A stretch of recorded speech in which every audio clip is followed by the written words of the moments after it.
All right, guys, so we're back in the yard. Came across this Eclipse. It's been here for about 2.5 weeks or so. And I didn't pay much attention to it because I think I walked up on it and I saw this little badge here. So I figured I couldn't do anything with it. First look at the dash, it's cracked. Open up, nothing really stands out. But I came here yesterday to pull something else and I noticed that there are 2 cables here. These are manual shifter cables. Of course, you look in, got 3 pedals. So I have finally found, and it's not a V6, it's actually the 4-cylinder. So after months of looking, I finally found a manual 4-cylinder Eclipse. I can pull this transmission and a few other things. And I'm going to use these as a spare, at least this transmission as a spare for the Galant. Of course, I'll probably take the shifter cables, the ECU, and a few other things. But the main thing is to get this transmission out. But I'm really going to test myself to see how quickly I can do this. I think I can get it out in about an hour or so. But we're going to see. Right now, it is about 9:23, or it is 9:23. So if I can have this thing out by 10:30, I'll be really happy with that. It's not a whole lot I need to do, because all the fluid should be drained. Like somebody already took off the air box, so that'll be my next step. This support here needs to come off, because that's going to be in the way of dropping the transmission, and there's just the 14mm bolts around the bell housing, so it should go pretty quickly. And I've got my 2 bags. Also, these rotors are directional. These little slots should be facing forward, not backwards. So these are actually on backwards. This one should be on the other side, just in case you guys want to know. That I've already laid down my mat, so in case I have to lay on the ground. Hey, I think we can get started, see how fast we can get this done. So first step, remove this. These are 24s. You need something on the back to hold it from spinning. So of course, this bolt is a 14. We have these 2 17s up front, and then these are 14s on the back. So I'm going to take these 2 out first, and then I'm going to take this out, and then this cross member here will drop out. And while I'm down here, I'm going to go ahead and pop these axles out. And for this, you need a pry bar or a screwdriver or something. You can pop these out, and because the axles are loose or the hubs are loose, we should have enough space to clear it. And as you see, they actually cut the cats out. So I've actually got this axle out.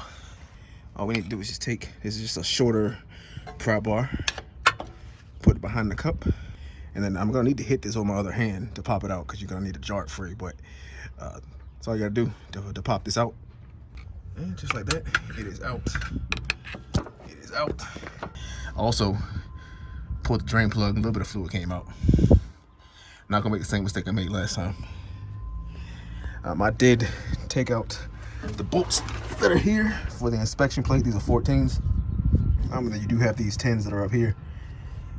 Just whatever transmission bolts that were on the bottom, but I think I'm done on the bottom side now. Everything else I should be able to get to from the top. I think I'm gonna try something different than what I said. I'm gonna remove this mount first. That way the whole thing will kind of slope. That will give me some more clearance to get the rest of these bolts, and they shouldn't get hung up on the clutch and flywheel. But that's probably what it'll do if I took that off last. So I'm gonna try it that way. Take this off first. So one thing I did forget is you have to remove the heat shield for the starter, or you could just really cut this harness, because this is going to be attached. Obviously, the starter is going to be attached to the transmission. Those bolts on here, they actually thread in here. These are 8mm, so you might not have that in your normal kit. Now, of course, I know that because I've had to do this before, so I have one. So pull the starter plate. I just pulled it away once I was done. We're going to unplug this. So I did take the rear mount out. That is a 14 as well. I think I have all the bolts out of the bell housing, if I counted correctly. And there are 2 sensors on the manual transmission. There's one in the front. There's one in the front that's right here. And then one in the back that's back there. So of course you're gonna need to unplug those or unbolt the bracket. And then there's one more, and then this harness is actually tied down into this bolt hole right here. That's right there. But of course that'll come out when you take the bell housing.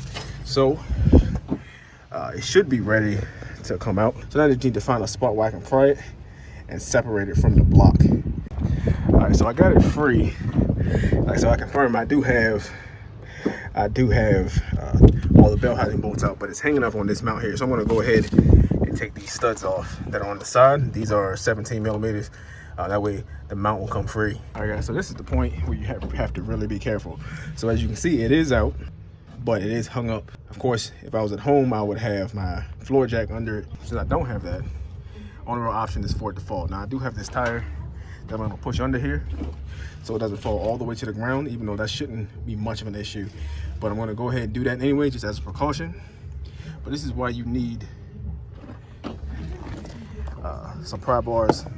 In this case, it's pipe, because you really don't want to put your hands under there. Now you could go underneath it because the engine is still supported by that one mount. I wouldn't recommend that. I would prefer this just to be able to get this loose from the top and just have it fall and then pull this under. All right guys, so just like that, a few seconds later, the transmission is out. It's on my tire. And right now it is 10:27. So I did this in about an hour, and that's what we're trying to record it to. So let's pull this out of here.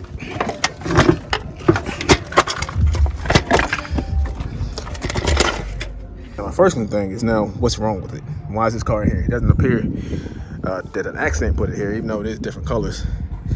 Check the input shaft bearing. It actually seems to be in good shape because it's stiff, it's not moving. So I'm not sure. So at least that wasn't a problem. So I don't need to open this transmission up, which is good. I can just clean this up and it can go into storage for my spare. But everything seems to be in good shape. Look, it's got a stock clutch and flywheel. I'm debating on whether I should try to take that flywheel or not. I don't need it, of course, but I might be able to resell it later. We'll get this thing loaded up and get it paid for, and then I got to come back in here and make one more trip. All right, so I think I figured out the problem. When I pulled the starter, I noticed there's all this dust on it. So I figured the clutch was bad.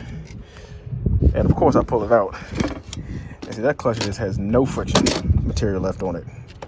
Completely worn. It's actually separated.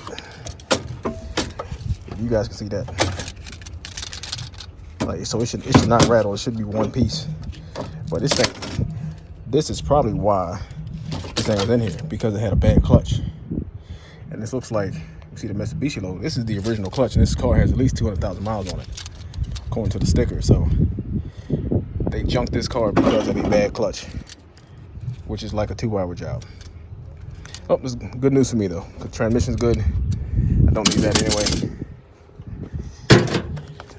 I'm gonna take those flywheel bolts out because of course those are specific to the manual. Probably take the flywheel too. All right guys, so I'm back at home. Got the transmission on my little stool just so I can roll it around. Now all I'm gonna do with this is clean it up a little bit with some soap and water, and then actually take this over to my storage because I don't need this. And fortunately, because as I said, the input shaft bearing appears to still be in good condition. You see there's no movement in that, which means I don't need to open this thing up and fix it. So this is actually a great candidate for a spare in the event that I happen to blow this one up. I won't have to have much downtime. You see, it only took me an hour to get this one out. Of course, realistically, if you're doing this at home, it would probably take a little bit longer because at the junkyard, the fluid and everything has already been drained. In my case, the guy had already removed the intake and the battery tray. All that stuff was already removed, so that would have added on a few minutes. But overall, it's not a hard process. And what I would recommend is that you go ahead and put the mount back on. Of course, you guys saw me take this off so it will clear the body. But I went ahead and put these studs back in here. I put just 2 of them in here to hold it in place. And you want to do that before you get to the register because they will charge you extra. When I put it like this, they didn't charge me anything for it. So I got the transmission and the mount just as all one piece. Like, I also went ahead and got the stock flywheel. Of course, this thing is definitely going to need to be resurfaced. I'm sure somebody can use it. And of course, I took the flywheel bolts because those are manual transmission specific. So if you're looking to do a swap, those are a few things that you'll need. The mount on the manual transmission is different than it is on the automatic. Of course, you'll need the sensors. I actually lost one of them, but these little clips here, these help hold your shifter cables in place. So you want to make sure you grab those too. Fortunately, I have some spares, so it's not that big a deal that I've lost one. You can see I also left the slave cylinder on here. I probably won't be using it. It looks like the original one. And if it's the same story, the clutch, that thing's probably been used and abused and never replaced. Like, if you look at the inside of this case, the entire thing is brown. You can actually see where it's built up. It almost looks like mud. But what that is the old clutch material. Now, I don't know how they got a stock clutch that lasts 200,000 miles, or maybe that's why it completely disintegrated like it did, or maybe I guess it's more realistic to think that they took it to the dealership and had a clutch job done early in his life, because I don't think an OEM clutch can last that long, but I might be wrong. It's just stuff caked in here everywhere. So fortunately, it looks like that was the only thing wrong with the car, was just the clutch was bad. Like I said, it's a shame that the car had to go to the junkyard because of that, but it was lucky for me, it's lucky for us. I don't have to put any money into this thing, just clean it up a little bit. And now I have me a spare. All right, guys, so the first thing I'm gonna do to get this thing cleaned up is we are going to use some compressed air and then blow all that old clutch material out of there. Of course, I had to move it outside because I don't want to be breathing this stuff for the next couple weeks.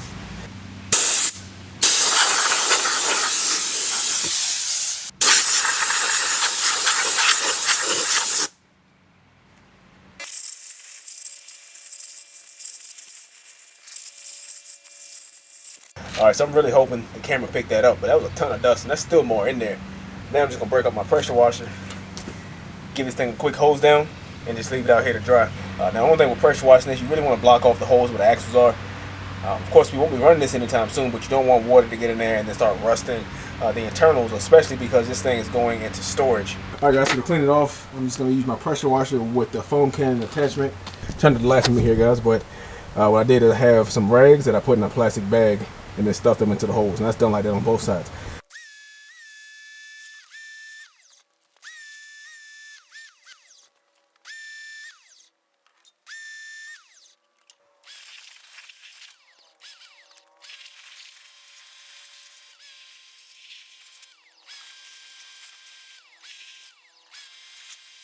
All right, guys, so that is good enough for me. As you can see, it is a completely different color.